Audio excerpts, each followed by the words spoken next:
मैं तुमसे कहता हूं, दूसरों से जलने वाला व्यक्ति कभी भी पूर्ण नहीं हो सकता, और जो दूसरों की खुशी में खुश है उसके लिए पूर्णता दूर नहीं रहती। तुमने देखा है, बच्चे कभी नहीं जलते। एक बच्चा दूसरे बच्चे को खेलते देखता है तो वह भी खेलना चाहता है, पर वह जलता नहीं, वह प्रेरित होता है। जलन और प्रेरणा में यही अंतर है। जलन कहती है वह गलत है, प्रेरणा कहती है मैं भी ऐसा बन सकता हूँ। जलन तुम्हें सिकोड़ती है, प्रेरणा तुम्हें फैलाती है। इसलिए मैं कहता हूँ, जलन को प्रेरणा में बदल दो, और यही रूपांतरण तुम्हें सब कुछ देगा। तुम्हें धन भी मिलेगा, तुम्हें प्रेम भी मिलेगा, तुम्हें शांति भी मिलेगी, तुम्हें स्वयं भी मिलेगा। क्योंकि जिस दिन तुमने जलना छोड़ा उसी दिन तुम्हारी ऊर्जा बंधने के बजाय बहने लगेगी, और बहती हुई ऊर्जा ही जीवन है। मैं तुमसे कहता हूं, जलन ऊर्जा का विकृत रूप है। वही ऊर्जा अगर सही दिशा में बहने लगे तो वह सृजन बन जाती है, ध्यान बन जाती है, प्रेम बन जाती है। पर जब वही ऊर्जा मन के अंधेरे कोनों में अटक जाती है तो वह जलन बन जाती है। तुमने कभी ध्यान दिया है, जब तुम जलते हो तब तुम्हारे भीतर एक आग होती है। वही आग अगर चेतना से जुड़ जाए तो वह तप बन जाती है, और तप ही परिवर्तन का मार्ग है। पर तुम आग से डरते हो, तुम उसे दबाते हो, तुम उसे दूसरों पर फेंक देते हो, और इस तरह तुम स्वयं को और अधिक अंधकार में धकेल देते हो। मैं तुमसे कहता हूँ, आग को दबाओ मत, आग को जागरूकता दो, आग को साक्षी बना दो। जब तुम जलन महसूस करो तो आंखें बंद करो और उस आग को देखो। कहो, यह ऊर्जा है, यह मेरी ही है, मैं इसे नष्ट नहीं करूंगा, मैं इसे रूपांतरित करूंगा। रूपांतरण ही धर्म है, दमन अधर्म है। तुम सदियों से अपनी भावनाओं को दबाते आए हो। तुमने क्रोध को दबाया, तुमने कामना को दबाया, तुमने जलन को दबाया, और दबे हुए बीज जहर बन गए। इसीलिए तुम इतने तनाव में हो, इतने बेचैन हो, इतने थके हुए हो, क्योंकि तुम्हारा जीवन रूपांतरण का नहीं, दमन का जीवन बन गया है। मैं तुमसे कहता हूं, जलन को स्वीकार करो। कहो, हाँ मेरे भीतर जलन है। बस इतना कहना तुम्हें ईमानदार बना देगा, और ईमानदारी ही पहला कदम है। जब तुम स्वीकार करते हो तो तुम दोष नहीं देते। जब तुम दोष नहीं देते तो तुम मुक्त होने लगते हो। तुम्हारा मन कहेगा, अगर मैंने स्वीकार कर लिया कि मैं जलता हूं तो मैं छोटा हो जाऊंगा। नहीं, तुम छोटे नहीं होगे, तुम सच्चे हो जाओगे, और सच्चा व्यक्ति कभी छोटा नहीं होता। मैं तुम्हें बताता हूं, जो स्वयं को धोखा देता है वही जलता है, और जो स्वयं के साथ ईमानदार है वह शांत हो जाता है। जलन एक झूठ से जन्म लेती है और सत्य से समाप्त हो जाती है। सत्य क्या है? सत्य यह है कि तुम अभी अधूरे हो, और अधूरा होना कोई पाप नहीं है। अधूरा होना जीवन की स्वाभाविक अवस्था है। बीज भी तो अधूरा होता है, वह वृक्ष नहीं है, पर उसमें वृक्ष बनने की पूरी संभावना होती है। लेकिन बीज कभी किसी वृक्ष से नहीं जलता, वह धैर्य से धरती में गिरता है, अंधेरे को स्वीकार करता है, और धीरे धीरे अंकुरित होता है। तुम भी एक बीज हो, पर तुम अधीर हो। तुम आज ही वृक्ष बन आना चाहते हो, और जब तुम किसी को वृक्ष की तरह खड़ा देखते हो तो तुम्हें जलन होती है।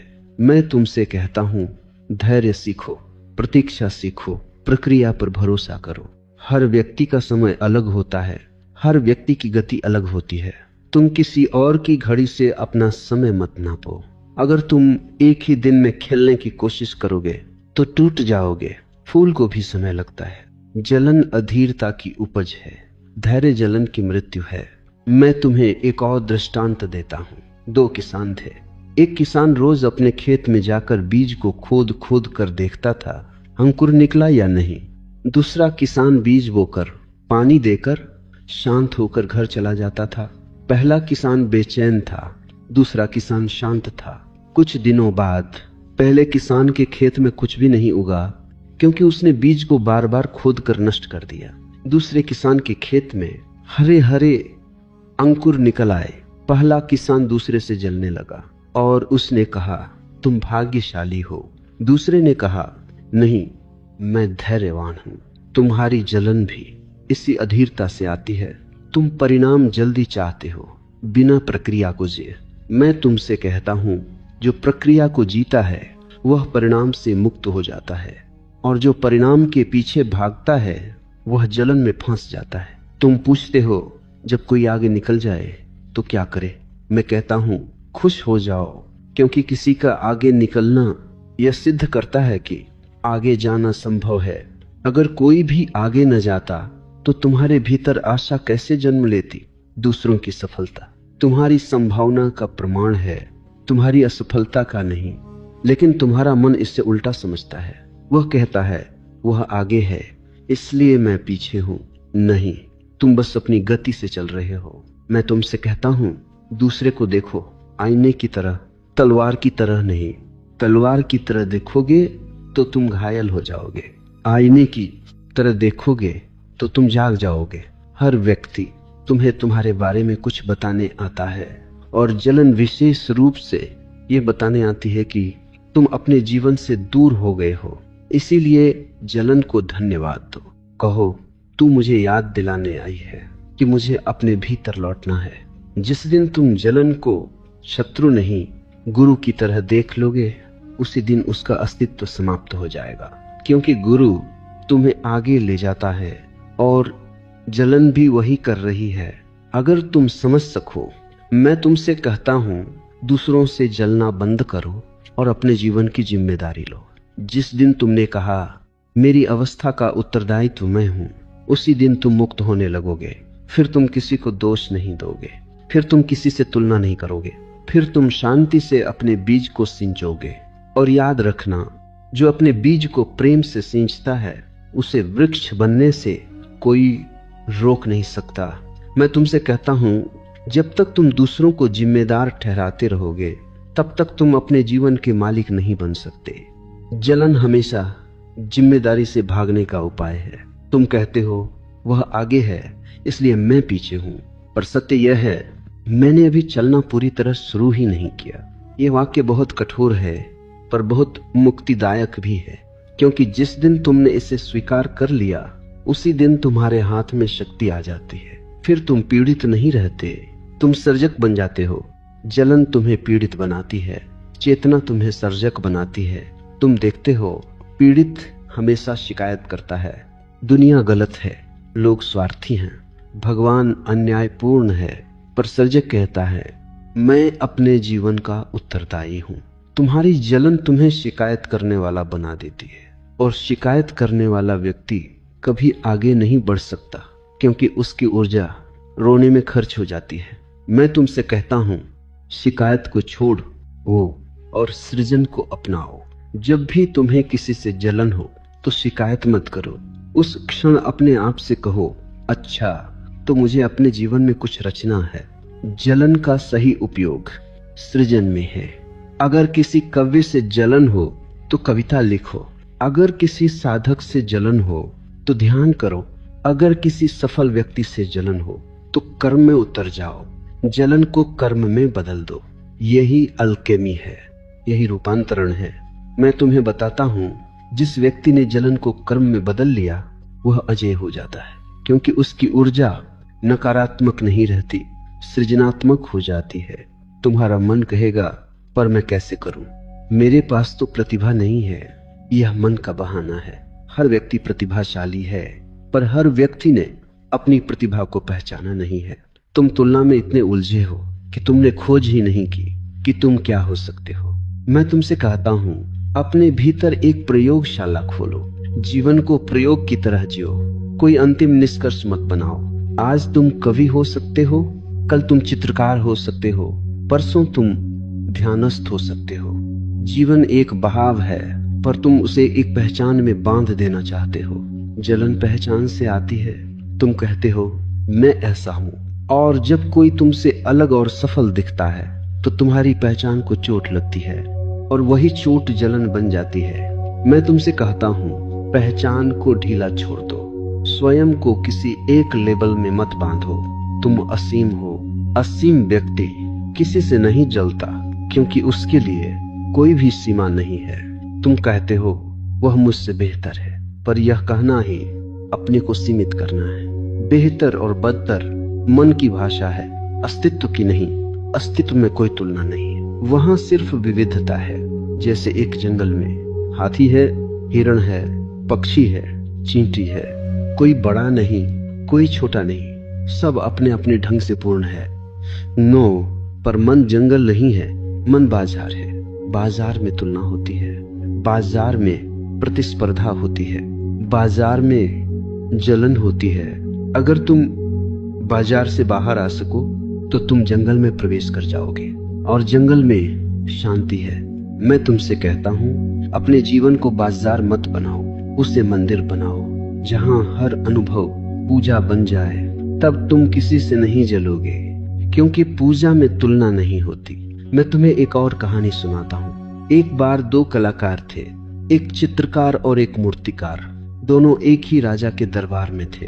राजा ने घोषणा की, जो सबसे सुंदर कला बनाएगा उसे पुरस्कार मिलेगा। चित्रकार और मूर्तिकार दोनों लग गए अपने काम में। चित्रकार बार बार मूर्तिकार के पास जाता, देखता कि वह क्या बना रहा है, और भीतर भीतर जलता, कहीं उसकी मूर्ति मुझसे बेहतर न हो जाए। मूर्तिकार शांत था, वह अपने पत्थर में डूबा था। उसे पता ही नहीं था कि दूसरा क्या कर रहा है। अंत में जब कला प्रदर्शनी लगी तो मूर्तिकार की कृति में गहराई थी, शांति थी, ध्यान था। चित्रकार की कृति में कुशलता तो थी, पर आत्मा नहीं थी। राजा ने मूर्तिकार को पुरस्कार दिया। चित्रकार ने पूछा, तुम कैसे जीत गए? मूर्तिकार ने कहा, मैंने तुम्हें नहीं देखा, मैंने अपने पत्थर को देखा। यही सूत्र है, दूसरे को मत देखो, अपने कार्य को देखो। जिस दिन तुम अपने कार्य में डूब जाओगे, तुम्हारी जलन अपने आप गिर जाएगी, क्योंकि डूबे हुए व्यक्ति के पास तुलना का समय नहीं होता। तुम बहुत खाली हो, इसलिए तुम जलते हो। तुम बहुत बेकार हो, इसलिए तुम्हारा मन दूसरों में उलझता है। मैं यह अपमान के लिए नहीं कह रहा, मैं करुणा से कह रहा हूँ। व्यस्त बनो, पर बाहरी नहीं, भीतरी। भीतरी व्यस्तता ध्यान है, और ध्यान में जलन नहीं होती। मैं तुमसे कहता हूँ, दिन में थोड़ी देर अपने साथ बैठो, कुछ न करो, बस रहो। ऐसे धीरे धीरे तुम्हें लगेगा कि तुम्हारी भीतर की आग शांत हो रही है। वही आग जो पहले जलन थी, अब शांति बन रही है। और यही परिवर्तन तुम्हें वह सब देगा जिसे तुम बाहर खोज रहे हो। क्योंकि जिसने अपने भीतर शांति पाली, उससे बाहर कुछ पाने की जल्दी नहीं रहती, और जिससे जल्दी नहीं रहती उसे सब कुछ मिल जाता है। मैं तुमसे कहता हूँ, जलन की सबसे गहरी जड़ है भय। डर कि कहीं मैं पीछे न रह जाऊं, डर कि कहीं मैं खो न जाऊं, डर कि कहीं मुझे कोई न देखे, कोई न माने। जलन का अर्थ है तुम अपने अस्तित्व पर भरोसा नहीं करते। तुम्हें लगता है तुम्हें साबित करना पड़ेगा कि तुम हो, पर जो है उसे साबित करने की क्या जरूरत। सूरज को कौन प्रमाण पत्र देता है, चांद को कौन प्रशंसा देता है, फूल को कौन पुरस्कार देता है। फिर भी वे हैं, और उनके होने में ही उनका सौंदर्य है। तुम ही अकेले हो जो अपने होने पर संदेह करते हो, और वही संदेह जलन बन जाता है। मैं तुमसे कहता हूं, अपने होने को स्वीकार करो। कहो, मैं हूं और मेरा होना ही पर्याप्त है। यह वाक्य साधारण लगता है, पर यह क्रांतिकारी है, क्योंकि जो इसे जी लेता है वह किसी से नहीं जलता। तुम्हारी जलन कहती है, मैं अभी पर्याप्त नहीं हूं, और तुम्हारी चेतना कहती है, मैं जैसा हूं वैसा ही पूर्ण हूं। याद रखना, पूर्णता कोई उपलब्धि नहीं है, पूर्णता कोई पद नहीं है, पूर्णता तुम्हारी प्रकृति है। तुम उसे भूल गए हो, इसलिए तुम जलते हो। मैं तुम्हें एक और दृष्टांत देता हूँ। एक बार एक दिया और एक बिजली का बल्ब आपस में मिले। बल्ब ने दिए से कहा, तुम कितने छोटे हो, तुम्हारी रोशनी कितनी कम है। दिए ने मुस्कुराकर कहा, शायद मेरी रोशनी कम है, पर वह मेरी है, और तुम्हारी रोशनी बिजली पर निर्भर है। तुम बल्ब की तरह जी रहे हो। तुम्हारी खुशी दूसरों की स्वीकृति पर निर्भर है, और जो निर्भर होता है वह अस्थिर होता है। दिया भीतर से जलता है, और जो भीतर से जलता है वह कभी नहीं जलता, वह प्रकाशित होता है। मैं तुमसे कहता हूं, भीतर से जलो, बाहर से नहीं। भीतर से जलना ध्यान है, प्रेम है, साक्षी भाव है। बाहर से जलना जलन है, हिंसा है, पीड़ा है। जब तुम किसी को आगे बढ़ते देखो तो अपने भीतर देखो, क्या मैं अपने प्रकाश से जुड़ा हूं? अगर नहीं तो वही काम करो जो तुम्हें भीतर से जोड़ दे। तुम किसी के सम्मान से नहीं जी सकते, तुम किसी के प्रेम से नहीं जी सकते, तुम किसी की प्रशंसा से नहीं जी सकते। ये सब सुंदर हैं, पर ये तुम्हारा आधार नहीं हो सकते। आधार केवल एक है, तुम्हारी चेतना। जिस दिन तुमने चेतना को आधार बना लिया, उस दिन जलन अपने आप विदा हो जाएगी। मैं तुमसे कहता हूं, जलन इसलिए भी होती है क्योंकि तुम भविष्य में जीते हो। तुम सोचते हो अगर मैं ऐसा हो जाऊंगा तब मैं खुश हो जाऊंगा, और कोई जब आज ही खुश दिखता है तो तुम्हें लगता है कि वह तुम्हारा भविष्य छीन रहा है। पर कोई भी तुम्हारा भविष्य नहीं छीन सकता। भविष्य कोई वस्तु नहीं है, वह एक संभावना है, और संभावना कभी कम नहीं होती। अगर एक दीपक जलता है तो उससे दूसरे दीपक की रोशनी कम नहीं होती। रोशनी बांटी जाती है, घटती नहीं। लेकिन मन सोचता है अगर वह आगे गया तो मेरे लिए जगह कम हो जाएगी। यह सोच गरीबी की सोच है, यह सोच अभाव की सोच है। अस्तित्व में कोई अभाव नहीं है, अस्तित्व में अनंतता है। तुम अनंत के पुत्र हो, और अनंत का पुत्र किससे जलेगा? मैं तुमसे कहता हूं, जब तुम जलते हो तो तुम अपने अनंत स्वभाव को भूल जाते हो। तुम भिखारी बन जाते हो, जबकि तुम राजा हो। तुम दूसरों के महलों को देखकर जलते हो और अपने सिंहासन पर बैठना भूल जाते हो। वह सिंहासन तुम्हारे भीतर है, और उस पर बैठने का अर्थ है स्वीकृति। स्वयं को स्वीकार करना सबसे बड़ा राज्याभिषेक है। जिस दिन तुमने कहा मैं जैसा हूं वैसा ही ठीक हूं, उस दिन तुम्हारे भीतर राजा का जन्म हो जाएगा। और राजा कभी नहीं जलता, क्योंकि राजा को कुछ साबित नहीं करना होता। मैं तुमसे कहता हूं, जलन तब आती है जब तुम अपने भीतर भिखारी की तरह जीते हो। और भिखार हमेशा दूसरों की थाली देखता है, राजा अपनी थाली देखता है। अपनी थाली देखो, अपने जीवन को देखो, अपने श्वास को देखो, अपने मौन को देखो। तुम्हारे पास इतना है कि अगर तुम सच में देख सको तो तुम रो पड़ोगे। कृतज्ञता से कृतज्ञता जलन का सबसे बड़ा विरोधी है। जिस दिन तुम्हारे भीतर कृतज्ञता जागेगी, उस दिन जलन अपने आप समाप्त हो जाएगी। कृतज्ञता कहती है जो है वही पर्याप्त है। जलन कहती है जो है वह कम है। तुम किस आवाज को सुनोगे, यही तुम्हारा जीवन तय करेगा। मैं तुमसे कहता हूं, आज से हर रात सोने से पहले 3 बातें याद करना जिनके लिए तुम कृतज्ञ हो। धीरे धीरे तुम्हारा मन अभाव से आभार की ओर मुड़ जाएगा, और जब मन आभार में होता है तो जलन का कोई स्थान नहीं रहता, क्योंकि आभार में तुम पूर्ण हो, और पूर्ण व्यक्ति कभी नहीं जलता। वह जलता नहीं, वह जलाता है प्रकाश से। मैं तुमसे कहता हूं, जलन की सबसे गहरी जड़ है भय। डर कि कहीं मैं पीछे न रह जाऊं, डर कि कहीं मैं खो न जाऊं, डर कि कहीं मुझे कोई न देखे, कोई न माने। जलन का अर्थ है तुम अपने अस्तित्व पर भरोसा नहीं करते। तुम्हें लगता है तुम्हें साबित करना पड़ेगा कि तुम हो, पर जो है उसे साबित करने की क्या जरूरत है। सूरज को कौन प्रमाण पत्र देता है, चांद को कौन प्रशंसा देता है, फूल को कौन पुरस्कार देता है। फिर भी वह हैं, और उनके होने में ही उनका सौंदर्य है। तुम ही अकेले हो जो अपने होने पर संदेह करते हो, और वही संदेह जलन बन जाता है। मैं तुमसे कहता हूं, अपने होने को स्वीकार करो। कहो मैं हूं और मेरा होना ही पर्याप्त है। यह वाक्य साधारण लगता है, पर यह क्रांतिकारी है, क्योंकि जो इसे जी लेता है वह किसी से नहीं जलता। तुम्हारी जलन कहती है मैं अभी पर्याप्त नहीं हूं, और तुम्हारी चेतना कहती है मैं जैसा हूं वैसा ही पूर्ण हूं। याद रखना, पूर्णता कोई उपलब्धि नहीं है, पूर्णता कोई पद नहीं है। पूर्णता तुम्हारी प्रकृति है, तुम उसे भूल गए हो, इसीलिए तुम जलते हो। मैं तुम्हें एक और दृष्टांत देता हूँ। एक बार एक दिया और एक बिजली का बल्ब आपस में मिले। बल्ब ने दिए से कहा, तुम कितने छोटे हो, तुम्हारी रोशनी कितनी कम है। दिए ने मुस्कुराकर कहा, शायद मेरी रोशनी कम है, पर वह मेरी है। और तुम्हारी रोशनी बिजली पर निर्भर है।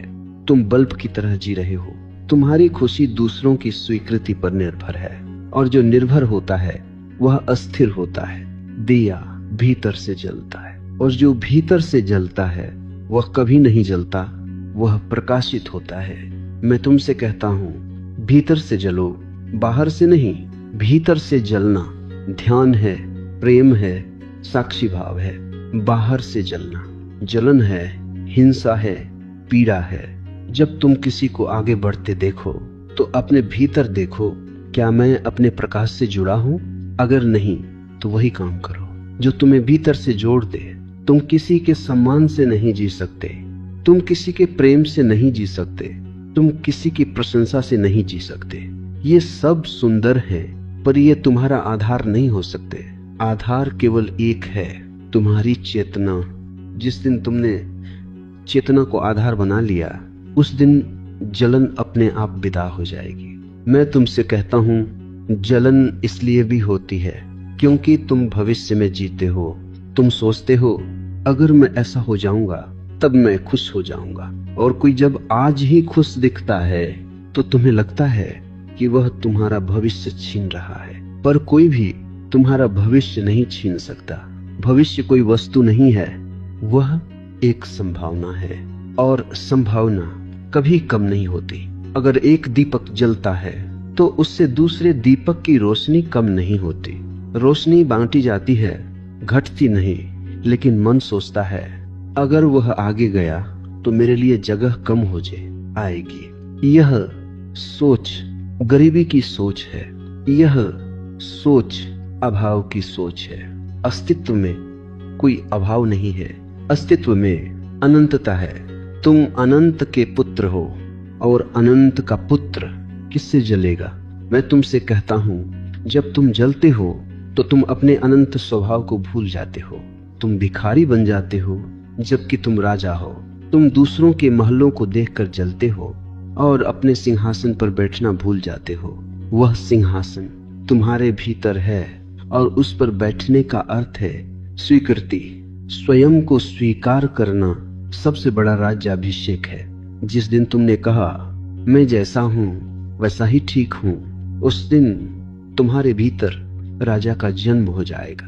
और राजा कभी नहीं जलता, क्योंकि राजा को कुछ साबित नहीं करना होता। मैं तुमसे कहता हूं, जलन तब आती है जब तुम अपने भीतर भिखारी की तरह जीते हो। और भिखारी हमेशा दूसरों की थाली देखता है, राजा अपनी थाली देखता है। अपनी थाली देखो, अपने जीवन को देखो, अपने श्वास को देखो, अपने मौन को देखो। तुम्हारे पास इतना है कि अगर तुम सच में देख सको तो तुम रो पड़ोगे। कृतज्ञता से कृतज्ञता जलन का सबसे बड़ा विरोधी है। जिस दिन तुम्हारे भीतर कृतज्ञता जागेगी, उस दिन जलन अपने आप समाप्त हो जाएगी। कृतज्ञता कहती है, जो है वही पर्याप्त है। जलन कहती है, जो है वह कम है। तुम किस आवाज को सुनोगे, यही तुम्हारा जीवन तय करेगा। मैं तुमसे कहता हूं, आज से हर रात सोने से पहले 3 बातें याद करना जिनके लिए तुम कृतज्ञ हो। धीरे धीरे तुम्हारा मन अभाव से आभार की ओर मुड़ जाएगा, और जब मन आभार में होता है तो जलन का कोई स्थान नहीं रहता, क्योंकि आभार में तुम पूर्ण हो, और पूर्ण व्यक्ति कभी नहीं जलता। वह जलता नहीं, वह जलाता है प्रकाश से। मैं तुमसे कहता हूं, अब तुम उस द्वार पर खड़े हो जहां से जलन पूरी तरह विदा हो सकती है। लेकिन यह द्वार बहुत सूक्ष्म हो। यह बाहर नहीं खुलता, यह भीतर खुलता है। अब तक तुमने जलन को समस्या की तरह देखा, अब उसे साधना की तरह देखो। यही अंतिम मोड़ है। जब भी तुम्हें किसी से जलन हो तो तुरंत मत प्रतिक्रिया करो। रुको, एक गहरी सांस लो और अपने भीतर उतर जाओ। पूछो, इस क्षण मेरे भीतर क्या कांप रहा है, किस बात का डर है, किस बात की भूख है। तुम्हें धीरे धीरे दिखेगा कि जलन कोई एक भावना नहीं है, यह कई भावनाओं का गुच्छा है। डर, अभाव, अस्वीकृति और स्वयं से दूरी। और जिस दिन तुमने इन सबको देख लिया, उस दिन जलन टूटने लगती है, क्योंकि जलन अंधेरे में रहती है। जैसे ही तुम प्रकाश लाते हो, वह भाग जाती है। मैं तुमसे कहता हूं, तुमने अब तक जीवन को युद्ध समझा, इसलिए हर व्यक्ति तुम्हें शत्रु लगा। पर जीवन युद्ध नहीं है, जीवन उत्सव है। और उत्सव में कोई प्रतियोगिता नहीं होती। तुमने किसी को हंसते देखा तो तुम जल गए। अगर जीवन उत्सव होता तो तुम उसके साथ नाचते। यही फर्क है। जलन कहती है वह मुझसे आगे है, उत्सव कहता है हम साथ हैं। तुम अकेले नहीं हो, पर तुमने अपने मन से खुद को अलग कर लिया है। तुम तुलना के द्वीप पर खड़े हो, वहां से हटो, समग्रता में आओ। समग्रता का अर्थ है तुम भी आवश्यक हो, वह भी आवश्यक है, सब भी आवश्यक हैं। कोई अतिरिक्त नहीं, कोई कम नहीं। यह समझ जलन को जड़ से उखाड़ देती है। मैं तुमसे कहता हूं, अब एक बहुत गहरी बात सुनो। तुम जिसे दूसरा कहते हो, वह वास्तव में तुम्हारा ही विस्तार है। अस्तित्व अलग अलग नहीं है, हम अलग अलग दिखते हैं। जैसे समुद्र में लहरें अलग दिखती हैं, पर पानी एक ही है। एक लहर दूसरी लहर से कैसे जले? वे तो एक ही समुद्र हैं। तुम भी उसी समुद्र की लहर हो और सामने वाला भी। तुम जब उससे जलते हो तो तुम अपने ही विरुद्ध खड़े होते हो। और स्वयं के विरुद्ध खड़ा व्यक्ति कैसे शांत हो सकता है? मैं तुमसे कहता हूं, जलन आत्महिंसा है और प्रेम आत्म स्वीकृति है। तुम जितना दूसरों से जलते हो, उतना ही तुम अपने आप से दूर हो जाते हो। और जितना तुम अपने से जुड़ते हो, उतना ही दूसरों के साथ तुम्हारा प्रेम गहरा होता है। इसलिए अंतिम सूत्र यही है, अपने से मित्रता कर लो। तुम अपने सबसे बड़े शत्रु हो और तुम ही अपने सबसे बड़े मित्र भी हो। जिस दिन तुमने अपने भीतर के शत्रु को मित्र बना लिया, उस दिन दुनिया में कोई भी तुम्हें चोट नहीं पहुंचा सकता। मैं तुमसे कहता हूं, अब मैं तुम्हें पूरे प्रवचन का सार एक वाक्य में दे रहा हूं। जब तक तुम स्वयं से खाली हो, तुम दूसरों से जलोगे। और जिस दिन तुम स्वयं से भर जाओगे, उसी दिन तुम्हें सब कुछ मिल जाएगा। यह सब कुछ धन नहीं है, पद नहीं है, प्रसिद्धि नहीं है। ये सब कुछ है शांति, आनंद, स्वीकृति और प्रेम। और जिसके पास ये चार हैं, उसके पास सब कुछ है। मैं तुमसे कहता हूं, दूसरों से जलना बंद करो। नैतिकता से नहीं, डर से नहीं, समाज के दबाव से नहीं, समझ से, बोध से, प्रेम से। और जिस दिन तुमने जलना छोड़ा, उसी दिन तुम जलने लगोगे, दिए की तरह, प्रकाश की तरह, शांति की तरह। और तब तुम्हारा जीवन किसी उपलब्धि की कहानी नहीं होगा। तुम्हारा जीवन एक सुगंध होगा जो अपने आप चारों ओर फैलती है। यही है वह अवस्था जहां कुछ पाना नहीं पड़ता, सब कुछ मिल जाता है।